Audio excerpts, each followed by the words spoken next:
Hello and welcome to episode 9 of Stucky's Travels. Today we're going to bring you to Honduras. I'm wearing the soccer jersey for Honduras just to represent. So you need to grab your passport, get your hepatitis A and typhoid shots, and away we go. So you can see the map of Honduras. It's part of Central America, just like our last two episodes from Belize and Guatemala. We did not travel on the mainland. Actually, the mainland is considered probably not the best place for travelers to go. There's some gang activity and just in general, probably not where you would want to choose to go for a family vacation. However, the islands of Utila and Roatan are good places to go, especially if you're a scuba diver.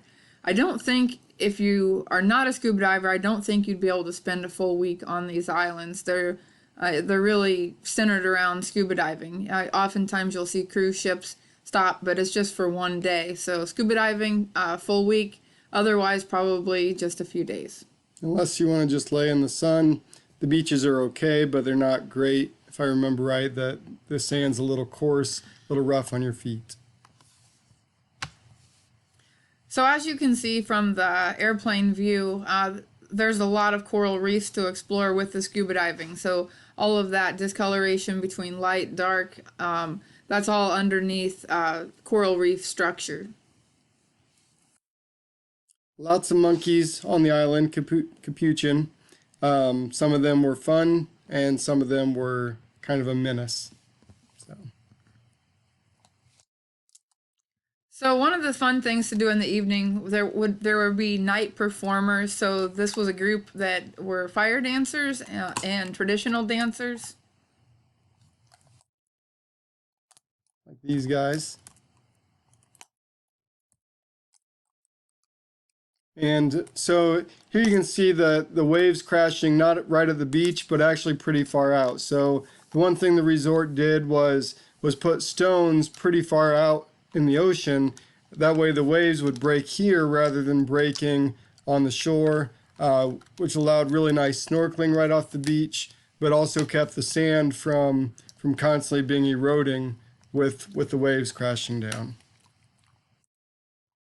This is an agouti, as you saw in our Central American video from Costa Rica. It is a relative of the guinea pig. And a lot of cruise ships actually come in and drop off at both Roatan and Utila, mainly for the beaches, but there's a little bit of shopping here and there. And there's also zip lining and some other like ATV Jeep type tours. And there's even a tour to go visit the monkeys. The next several pictures are all of just the monkeys that lived right around the resort. And so the week that we were at the resort, we, like as Miles said before, some were friendly, some were more of a menace, trying to steal your drink, steal your food. So you really had to be on your toes. And some of them were cute. There were even some deer on the island. So then we got to go zip lining, and the zip lining had some really long zip lines on, which was a lot of fun. A few pictures.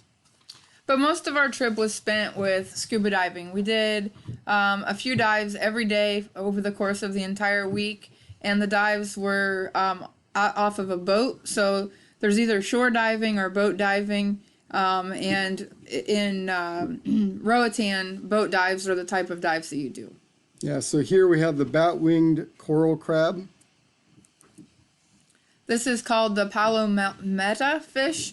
This was actually in that space that Miles was talking about between the beach and the break line. So this is in an area when we were just snorkeling, and you can see the seagrasses that a lot of living things are attracted to. So on the right here we have a French angelfish, and they're fairly common. They're very thin fish, so when they're facing a predator, the predator has a really hard time seeing them. When they turn sideways, obviously they're very large fish. And so scuba divers have a lot of signals for different things, because when you're underwater, oftentimes when you're watching on television, the divers are talking to each other, but that type of equipment is quite expensive. So most divers have just adapted to a lot of hand signals. There's a lot of signals for instructions with the diving, like how much air you have left in your tank, or where you're going to travel next, or about doing a safety stop. But there's also a lot of signals for different types of fish. So as we go through the slides, I will do some of the scuba diver signals for types of fish. An angelfish is above your head with a twirling motion signaling a. And on the left is a stovepipe sponge, which they usually live in groups. Sponge is a living creature, even though it doesn't look like it. This one is a barrel sponge because of its large round shape and wide open top. Sponges are hermaphroditic, which means they're both male and female, so they release sperm and egg into the water for reproductive purposes. So this is me and my scuba gear. I tend to get very cold, especially after we've done a few different dives throughout the day on our third and fourth dive of a day.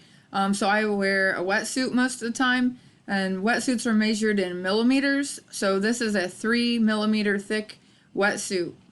So not keeping me dry by any means, but keeping me a little bit more insulated. Yep.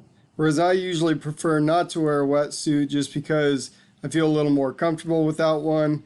And usually I don't feel too cold until I've been diving day after day after day. So you can see I'm in shorts and a t-shirt. Scuba diving keeps you from rubbing against the material with the scuba gear. These shirts are actually called rash guards, and I recommend them if you're going to do a lot of snorkeling. Snorkelers don't realize that their back is getting really, really burnt when they're looking at all the things in the water. So wearing one of these is just like an extension of wearing a swimsuit. It's made out of quick-drying material, and it's a good thing to buy before you go on your next ocean trip. So this is the triggerfish. Triggerfish actually have teeth. They have 8 sharp teeth in the front and 6 more dull molar-like teeth in the back. They can bite. They're very, very protective of their nest in sort of a cone-shaped pattern going out from their nest upward. So if you do come across a triggerfish, which the signal for is what you might expect, like a gun, it's best for you to put your fins first towards the triggerfish so that if it does bite, it's biting your fins instead of biting you. And this is a sea urchin, and sea urchins can live almost 100 years. If you float down and you actually step on one or land on one, their little barbs will break off in your skin, and it's really hard to get them out, and they can even release a little bit of toxin too. So we have 2 different things here to talk about. Inside the vase sponge is a brittle star, and brittle stars are the fastest moving echinoderms because they can use their entire arms to help them move, whereas other starfish just use the tiny tubes that are on the bottom of each leg to help them very slowly move. And around the vase sponge, there's actually all sorts of different types of coral, but we're zoomed in enough to see the sea star or brittle star that it's hard to see them all real well. So here we have a pair of squid, and we were able to see a bunch of different baby squid also in this area. We don't have a picture of them right now, but these squid can change color. They have little freckles basically all over their skin, and they increase blood flow to make them darker, and then decrease blood flow, basically making those freckles smaller to make them look lighter in color. And it doesn't take much to change their color. Just getting them a little bit close to them makes them look a little bit more darker red, kind of showing a little bit of fear, or making fear upon the victim. So talking about the scuba symbol for squid, typically you would use a symbol that's maybe somewhere partly way between like a jellyfish and an octopus. So jellyfish is like this, long and drawn out, whereas an octopus is more like showing that it has a lot of tentacles, but coming back like this. So typically you would use one of those to get someone's attention that there might be a squid in the area.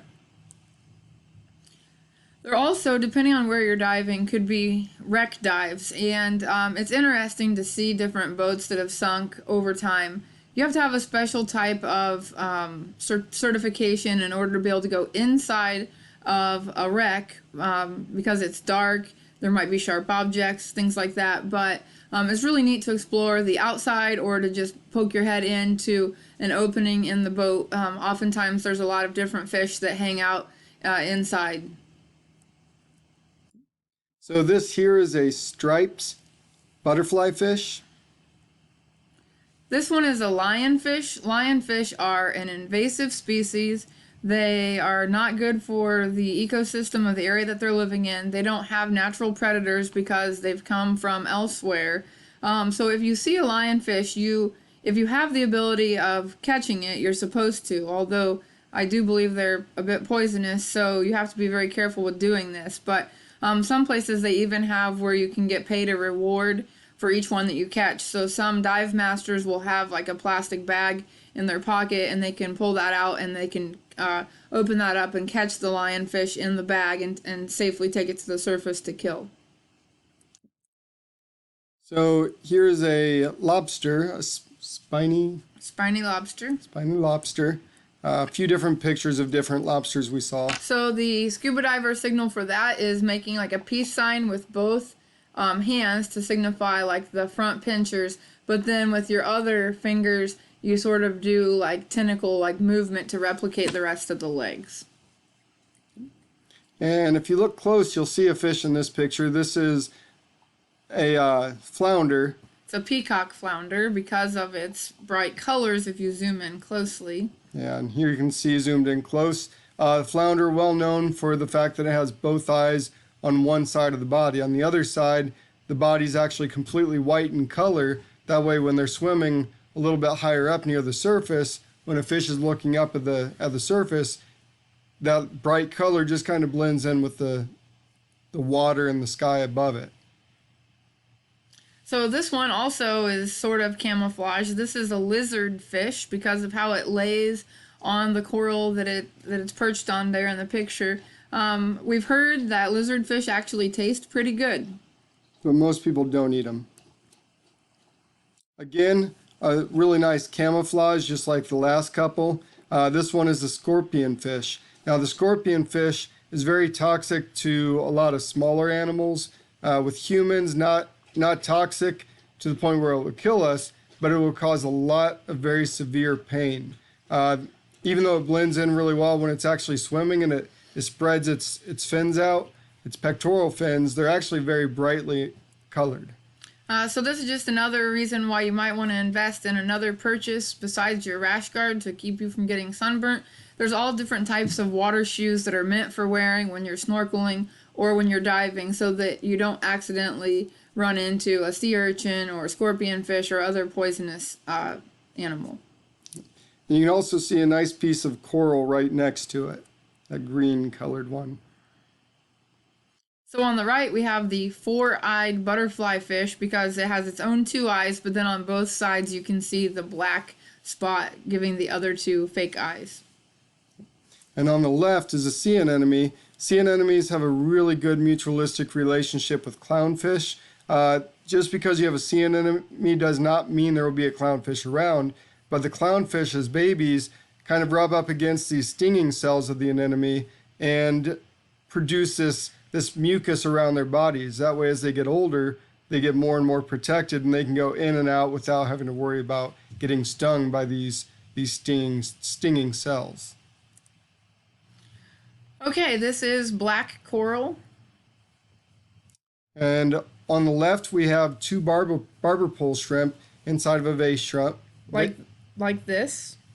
Yes. And on the right, we have the spotted drum. So you do 3 dots on your arm and then like you're drumming. On the left, we have a queen angelfish, very brightly colored. And on the right, we have the fairy basilet. Yep, which is very small. The giant barracuda. A hawksbill turtle. The hawksbill turtle's nose is shaped the way that it is to help it be able to pluck sponges out of the coral reef system, as they're omnivores and they do eat sponges.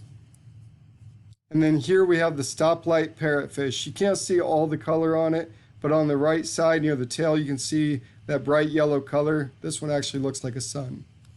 and they eat the coral, and you can actually hear it in the water. Crunch, crunch, crunch. Time's Thank up. you so much.